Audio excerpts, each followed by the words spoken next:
Hello मेरे प्यारे बच्चों, इसके पहले की वीडियो में आपने पुष्पी पौधों की आकारिकी वाले चैप्टर में जड़ और इसके प्रकार और जड़ों का रूपांतरण इसको आपने पढ़ लिया था। जिन बच्चों ने वो वीडियो नहीं देखा है उस वीडियो को जरूर देखें। आज इस चैप्टर में हम बात करेंगे तना। पौधे का बहुत ही महत्वपूर्ण भाग होता है तना, स्टेम। आज उसको डिस्कस करेंगे। देखिए बच्चों, तना क्या है? तना पौधे का वायवीय भाग है और तने का विकास बीज के प्रांकुर से होता है। तना पौधे को सहारा प्रदान करता है और तने पर ही शाखाओं, पत्तियों, पुष्प और फलों का विकास होता है। आप ये मान लीजिए कि तना क्या करता है? तना पौधे को सहारा प्रदान करता है और पूरा पौधा तने पर क्या होता है? निर्भर होता है। आप देखते हैं कि किसी पौधे के तने से ही शाखाएं विकसित होती हैं और उस तने पर ही पत्तियां विकसित होती हैं। तनों पर गांठें पाई जाती हैं जिसे नोड कहते हैं और उन्हीं गांठों से अग्रस्थ कलिका, कक्षस्थ कलिका आदि कलिकाओं का विकास होता है और ये कलिकाएं विकास करके शाखाओं, पत्तियों और पुष्प आदि का विकास करती हैं। आज हम बात करते हैं तने के बारे में। देखिए बच्चों, समझते हैं। देखिए बेटा, टॉपिक आज का होने वाला है तना। तने की बात करते हैं। तना क्या है? स्टेम क्या है बेटा? तो तना पौधे का वायवीय भाग है। कैसा भाग है? पौधे का वायवीय भाग है। अब यहाँ पर कुछ ऐसे तनों की बात भी की जाएगी जो भूमिगत होते हैं, वो तनों का रूपांतरण है, उसकी बाद में बात करेंगे। लेकिन जो मेन पार्ट, जो मेन अगर इसके कॉन्सेप्ट की बात की जाए तो तना पौधे का वायवीय भाग होता है जो सूर्य के प्रकाश की ओर वृद्धि करता है। बात समझ में आ रही होगी कि तना क्या है? तना पौधे का वायवीय भाग है जो सूर्य के प्रकाश की ओर बेटा वृद्धि करता है। ठीक, तना कैसा होता है? तना बेटा आपका ऋणात्मक गुरुत्वाकर्षी होता है। यहां से एक नंबर आपको क्वेश्चन मिलेगा कि तना ऋणात्मक गुरुत्वाकर्षी होता है कि धनात्मक गुरुत्वाकर्षी होता है। तो आप जानोगे कि गुरुत्वाकर्षण शक्ति जमीन के नीचे की ओर जाने पर बढ़ती जाती है और ऊपर जाने पर घटती जाती है। और आप देखते हैं तना गुरुत्वाकर्षण शक्ति के विपरीत ऊपर की ओर वृद्धि करता है। ठीक है, तो ये कैसा हो गया? ये ऋणात्मक गुरुत्वाकर्षी हो गया। तने का विकास कैसे होता है बेटा? तो तने का विकास बीज के प्रांकुर से होता है। ठीक, बात समझ में आई? अब देखिए बेटा, तना क्या है? तो तना पौधे को सहारा प्रदान करता है। पौधे को सहारा प्रदान करता है। तना बेटा पौधे को सहारा प्रदान करता है क्योंकि आपको पता है कि तने से शाखा, पत्ती, पुष्प, फल आदि लगते हैं, आदि उपस्थित होते हैं। बात समझ में आपको आ गई होगी। तने पर ही शाखा, पत्ती, पुष्प, फल आदि क्या होते हैं? उपस्थित होते हैं। आपको ये बात क्लियर हो गई होगी। मैंने कहा ये एक पौधा है और ये उसका तना है, तो तने से शाखा निकलेगी और शाखा पे पत्तियां होंगी, उसी शाखा से पुष्प का विकास होगा और पुष्प बाद में फल में बदल जाएगा। आई बात समझ में? तो तने पर ही क्या होता है बेटा? तने पर ही, तना क्या है? तना एक इंपॉर्टेंट पार्ट है। तना कैसा पार्ट है? एक इंपॉर्टेंट पार्ट है। तना शाखा, पत्ती, फल, पुष्प आदि को धारण करता है या उसको विकसित करता है। ये तो बात हमारी हो गई बेटा किसकी? ये बात हमारी हो गई तने की। अब देखिए, बात समझना, तने पर पर्व और पर्व संधियां पाई जाती है। पर्व और पर्व संधियां पाई जाती है, ये इंपॉर्टेंट पॉइंट है। कई बार पूछ दिया जाता है कि पर्व और पर्व संधियां कहां पाई जाती हैं, तो बच्चे कई बार भूल जाते हैं। आप सीधे बताएंगे कि पर्व और पर्व संधियां तनों पर पाई जाती हैं। तने पर क्या पाई जाती हैं? तने पर पर्व और पर्व संधियां पाई जाती है। ये कुछ मेन पॉइंट्स है, इसको आप इसकी स्क्रीनशॉट ले सकते हैं आप इसका।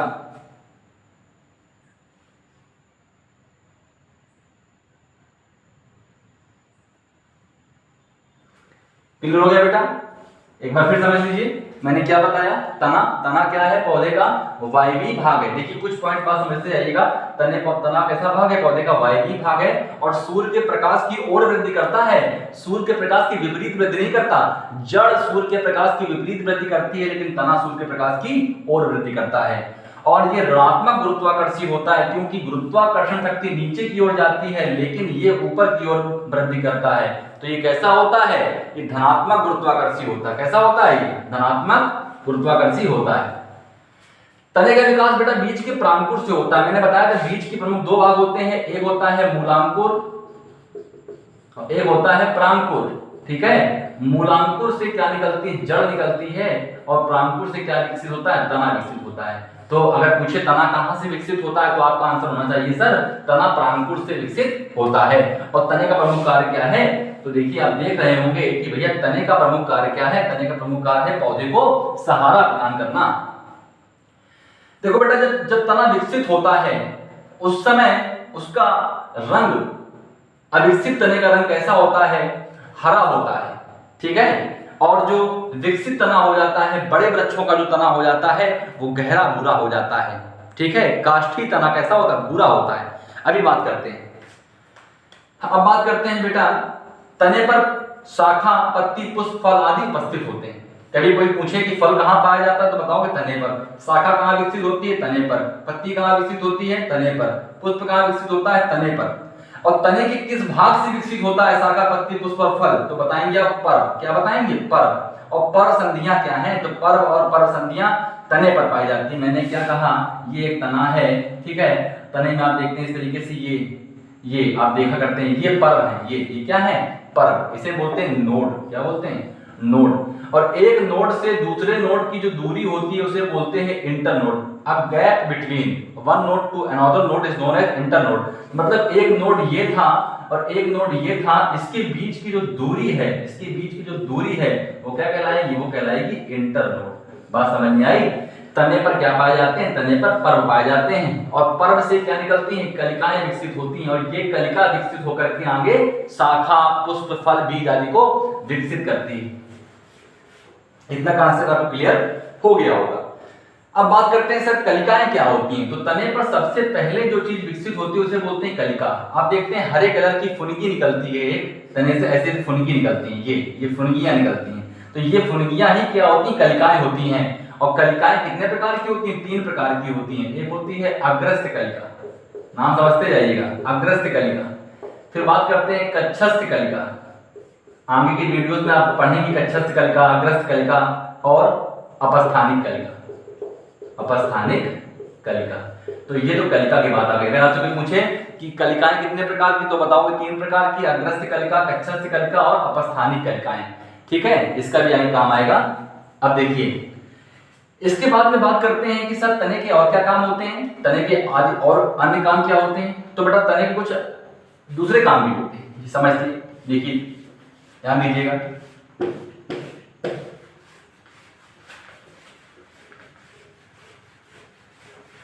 देखिए बच्चों बात करते हैं तने के अन्य कार्य। तने के अन्य कार्य क्या है, तो देखो भाई अदर फंक्शंस ऑफ स्टेम क्या होते हैं। सबसे पहला कार्य क्या है तने का, तने का सबसे पहला कार्य यह है कि पहली बात तो पौधे को सहारा देता है, पौधे को सहारा प्रदान करना। इसके बाद दूसरा काम क्या है, कुछ तने जो होते हैं वो भोजन का संचय करते हैं, भोजन का संचय करते हैं, भोजन का संचय करते हैं। मेरी बात समझते जा रहे हैं आप। मैं वीडियो के माध्यम से कम समय में आपको पढ़ाने की कोशिश कर रहा हूं, बहुत तेजी से मैं आपको कोर्स में आपका रिवाइज करा रहा हूं। देखिए तने के अन्य कार्य मैंने क्या बताया, पौधे को सहारा प्रदान करना, भोजन का संचय करना और जल खनिज पदार्थों का संवहन करना। हाँ तने का ये भी एक कार्य है बेटा, क्योंकि जाइलम फ्लोएम तने में पाए जाते हैं। ठीक है ना, जल खनिज पदार्थों का संवहन करना, उसी के माध्यम से होते हुए जल और खनिज पदार्थ पत्ती तक पहुंचते हैं। तो पौधे को सहारा प्रदान करना, भोजन का संचय करना, जल और खनिज पदार्थों का संवहन करना, ये वाला पॉइंट ज्यादा इंपॉर्टेंट है। क्या बताओगे, क्या तने भोजन का संचय करते हैं? हाँ सर, तने भी भोजन का संचय करते हैं, जैसे आलू, प्याज। ठीक है, आलू प्याज किसका एग्जाम्पल है, ये भोजन का संचय करने वाले तने हैं। आप देखते हो आलू से आपको ऊर्जा मिलती है, प्याज से आपको ऊर्जा मिलती है, तो तो ऊर्जा क्यों दे रहे हैं? क्योंकि इसमें भोजन है। और भोजन क्यों है? क्योंकि तना है और तने ने भोजन को क्या कर रखा है? संचय कर रखा है। तो इसका मतलब तना भोजन का संचय करने का काम भी करते हैं। इसके बाद समझिए, तना जनन में भाग लेते हैं। कुछ तने जो होते हैं वो तने क्या करते हैं? तना जनन में। कैसे जनन में? वर्धी जनन में। वर्धी जनन को बोलते हैं कायिक जनन। ठीक है, हाँ, तो तना जनन, कैसे जनन में? वर्धी जनन और कायिक जनन में भी क्या करता है? सहायता प्रदान करता है।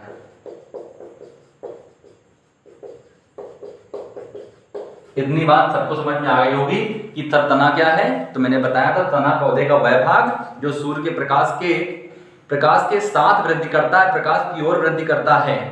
ठीक है, और तने के अन्य कार्य क्या हैं? तो तने पौधे को सहारा प्रदान करता है, भोजन का संचय करता है, जल और खनिज पदार्थों का संवहन करता है और तना जनन में भाग लेता है। ये आपको अच्छे से क्लियर हो गया होगा। कई सारे ऑब्जेक्टिव क्वेश्चंस इससे बन जाते हैं कि क्या तना जनन में भाग लेता है? हाँ, आंसर आप टिक करेंगे। एग्जाम्पल दे दिया गया, मान लीजिए आलू का नाम लिखा है, तो आलू किस प्रकार का तना है? भोजन को संचय करने वाला तना है। क्लियर? अब देखते हैं तने का रंग कैसा होता है। तो जो प्रारंभिक अवस्था में जो तना होता है, जो अविकसित तना होता है, वो तना कैसा होता है? तना हरा कलर का होता है, हरा रंग होता है उसका। ठीक है, और कुछ तने प्रकाश संश्लेषण भी कर सकते हैं। तना हरा होता है और विकसित होने के पश्चात जब विकसित हो जाता है तो गहरा भूरा हो जाता है, गहरा भूरा हो जाता है और मोटा हो जाता है, उसे काष्ठीय तना कहते हैं। तो इतनी बात आपको अच्छे से क्लियर हो गई होगी। चलिए अब बात कर लेते हैं आगे किसकी, हम अब बात कर लेते हैं तनों के प्रकार की, कि सब तने कितने प्रकार के होते हैं। अभी हम नॉर्मल तने के प्रकार जानेंगे, फिर कल जब हम पढ़ेंगे तनों का रूपांतरण, तब आप उसमें देखेंगे अलग अलग प्रकार के रूपांतरण। अभी हम जानते हैं सब तनों के प्रकार।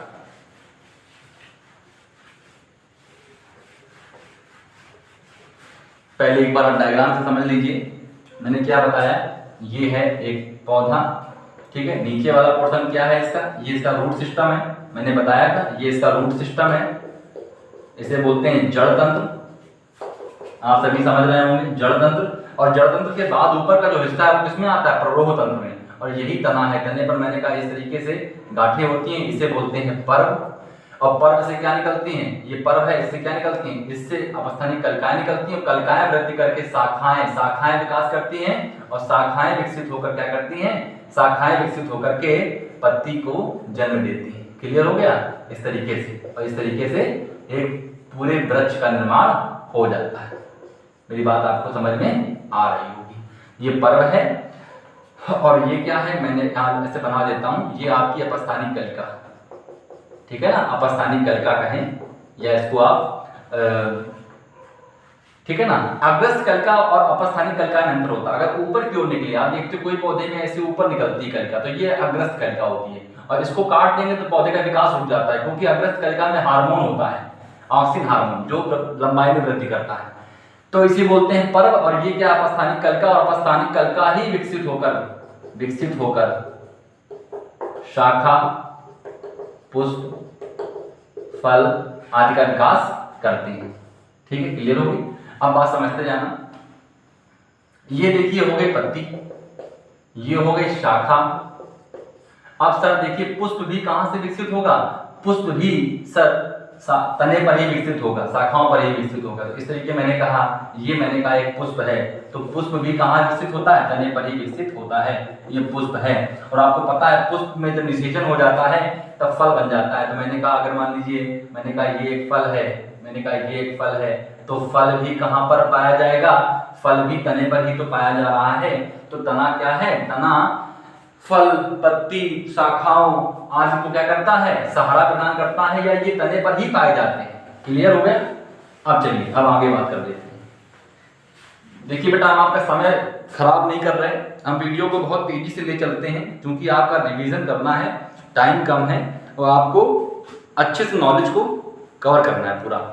अब देखिए बात करते हैं बेटा तने के प्रकार। अब बात करते हैं तने के प्रकार। ठीक है, कुछ प्रमुख प्रकार के तने हैं, जरा उसे देख लीजिए। कुछ इंपॉर्टेंट टाइप के तने हैं, उनको समझिए। जैसे मैंने कहा दृढ़ तना। मैंने क्या कहा? दृढ़ तना। दृढ़ तना मतलब कैसा होता है? मजबूत होता है, भले ही वो ज्यादा मोटा ना हो। जरूरी नहीं कि दृढ़ तना बहुत मोटा होगा, दृढ़ मतलब मजबूत। आप देखते हो गुलाब की डंडी, गुलाब का जो तना होता है वो मजबूत होता है, बड़ा नहीं होता, चौड़ा नहीं होता, लकड़ी नहीं देता, लेकिन वो मजबूत होता है, उसे सहारे की जरूरत नहीं पड़ती। दृढ़ तना, इरेक्ट स्टेम बोलते हैं, ठीक है, दृढ़ तना। और वहीं कुछ शाखी पौधे होते हैं, उनमें बड़ा कोमल तना पाया जाता है। धनिया में, पालक में उनका तना कैसा होता है, बहुत कोमल तना होता है, ठीक है। तो दृढ़ तना। दूसरा हमारा होता है शाकीय तना। शाकीय तना बहुत ही कैसा होता है, कमजोर होता है। अब इतना कमजोर नहीं होता कि गिर जाए, इतना कमजोर भी नहीं होता कि गिर जाए, लेकिन इसको आप हाथ से मसल सकते हैं, हाथ से इसको दबा सकते हैं, ठीक है ना, बहुत ही मुलायम होता है। शाकीय तना कमजोर, इतना कमजोर भी नहीं होता कि ये गिर जाए, लेकिन इसे सहारे की जरूरत नहीं पड़ती। तीसरा हम बात करें आपसे काष्ठी तना। काष्ठी तना मतलब क्या, जिससे हमें लकड़ी मिलती है, लकड़ी मिलती है, काष्ठी तना। जैसे आप आम का, नीम का, ठीक है ना, पीपल का। पीपल से वैसे नहीं, लकड़ी नहीं आप प्राप्त करते, वैसे कुछ लोग प्राप्त भी करते होंगे, लेकिन वो हमारे समाज में वो एक देव पौधा है, पूजनीय पौधा है, लेकिन उसका तना भी किसमें माना जाएगा, काष्ठी तना ही माना जाएगा। लेकिन आप नॉर्मल समझिए शीशम हो गया, देखिए शीशम के दरवाजे लगवाते हैं लोग, ठीक है, तो काष्ठी तना में कौन आएगा, शीशम आएगा, ठीक, आम आएगा, नीम आएगा, ठीक। काष्ठी तना मतलब जो लकड़ी दे वो क्या कहलाएगा, काष्ठी तना कहलाएगा। इसके बाद बात करते हैं भैया, चौथा हमारा आता है स्तंभक तना। कौन आता है, स्तंभक। स्तंभक तना क्या होता है, स्तंभक तना क्या होता है, ऊंचा होता है, ऊंचा होता है और कैसा होता है, मजबूत होता है, अशाखित होता है, लंबा और अशाखित। आपने नाम सुना होगा कि बड़ा भया तो क्या भया, जैसे पेड़ खजूर और पंछी को छाया नहीं, फल लागे अति दूर। ये जो आपको एक कहावत कही गई है, ये कैसे तने को बता रही है, ऐसा तना जो बड़ा भी है और ऊंचा भी बहुत है, ठीक है ना, और शाखाएं भी नहीं है, क्योंकि शाखाएं होती तो फल आदमी तोड़ सकता था, ठीक है ना। तो खजूर, खजूर का तना किसमें आएगा, खजूर का तना बेटा किसमें आएगा, स्तंभक में आएगा। बात समझ में आ रही होगी आपको मेरी, क्लियर हो गई। तो मैंने क्या कहा, स्तंभक, लंबा, अशाखित, लंबा और अशाखित होता है। ध्यान देना, जहां पर भी कहे लंबा और अशाखित तने का उदाहरण है तो आप बताओगे स्तंभक, एग्जाम्पल क्या है, खजूर हो जाएगा, ठीक। पांचवें नंबर की अगर बेटा बात करें हम, तो वो हमारा है संघनित तना। सर ये संघनित तना क्या होता है, बात समझना। संघनित तने को बोलते हैं कंडेंस स्टेम। अब देखिए प्याज है, ठीक, प्याज है, ठीक, आप देखते हैं प्याज तो आप घूमकर तना चला गया। आप देखिए कंडेंस में देखिए आप, जैसे हमने कहा मूली, अब देखिए मूली में क्या हुआ, मूली में आप देखते हो ये वाला हिस्सा तो जड़ कहलाता है। इसके पहले वाले वीडियो में आपने पढ़ लिया था कि मूली में ये हिस्सा जड़ हो गया और ऊपर वाला हिस्सा ये पत्तियां हो गई, इस तरीके से, क्लियर हो गई बात, ये पत्तियां हो गई। तो यहां पर आप देखते हो ये हल्का सा डार्क कलर का एक स्ट्रक्चर होता है, ये बहुत ही कम होता है। ये आपका किसका एग्जांपल है, संघनित तने का एग्जांपल है। ये किसका एग्जांपल है, संघनित तना।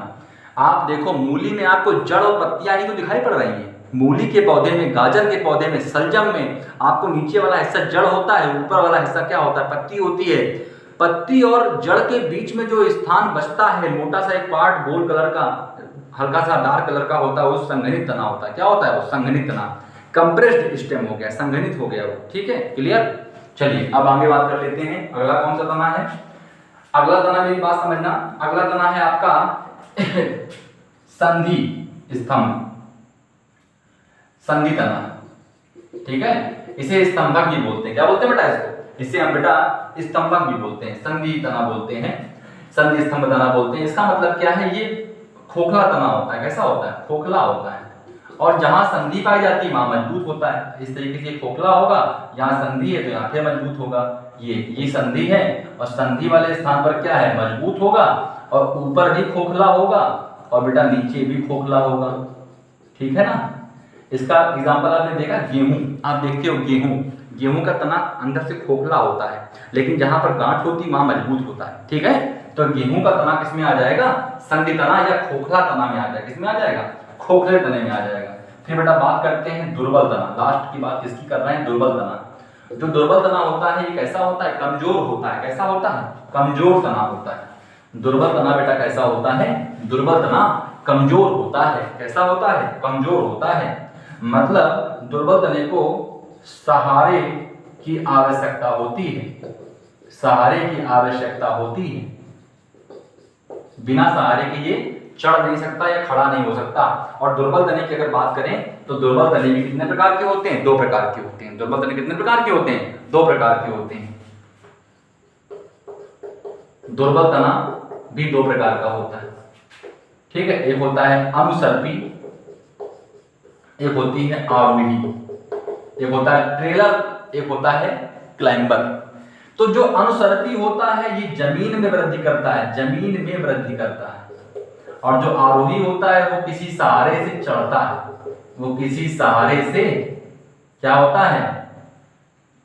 अटैच हो जाता है, या उससे किसी सहारे से वो ऊपर की ओर वृद्धि करता है, ऊपर की ओर वृद्धि करता है। तो आपको इतनी समझ में आई बात कि अनुसर्पी तना मतलब किसका एग्जांपल है? दुर्बल तने का एग्जांपल है। आप देखते हो कि लौकी है, कद्दू है, ये नीचे नीचे वृद्धि करते हैं, जमीन में वृद्धि करते हैं, ठीक है ना। ये किसका एग्जांपल है? ये अनुसर्पी तने का एग्जांपल है। लेकिन आप देखते हो सेम का पौधा चढ़ता चला जाता है, ठीक है ना। ये किसका तना है? आरोही तना। तो दुर्बल तने कितने प्रकार के? 2 प्रकार के, अनुसर्पी और आरोही। तो यहाँ पर हमने बात की तने कितने प्रकार के? दृढ़ तना, शाकीय तना, काष्ठीय तना, स्तंभक, लंबा और अशाखित होता है। एग्जांपल मैंने इसका क्या बताया था? खजूर बताया था बेटा। संघनित तना मैंने क्या बताया? मूली में, सलजम में, ठीक। इसका एग्जांपल क्या आएगा? मूली आएगा, सलजम आएगा, ठीक। संधि तना, ये कौन है? खोखला होता है। कैसा होता है? ये खोखला तना होता है। इसका एग्जांपल क्या आएगा? इसका एग्जांपल आएगा गेहूं, ठीक है। और फिर मैंने कहा दुर्बल तना सहारे की आवश्यकता होती है। ये भी 2 प्रकार के होते हैं, अनुसर्पी और आरोही। इतनी बात समझ में आ गई होगी। अगले वीडियो को जरूर देखिएगा। अगले वीडियो में आपको हम तने के रूपांतरण पढ़ाएंगे, ठीक है ना। वायवीय, अर्धवायवीय और भूमिगत। अगले वाले वीडियो में बेटा आपको वायवीय, अर्धवायवीय और भूमिगत तने के प्रकार बताए जाएंगे। वीडियो पसंद आया हो तो बेटा वीडियो को लाइक कीजिएगा, चैनल को सब्सक्राइब कीजिएगा।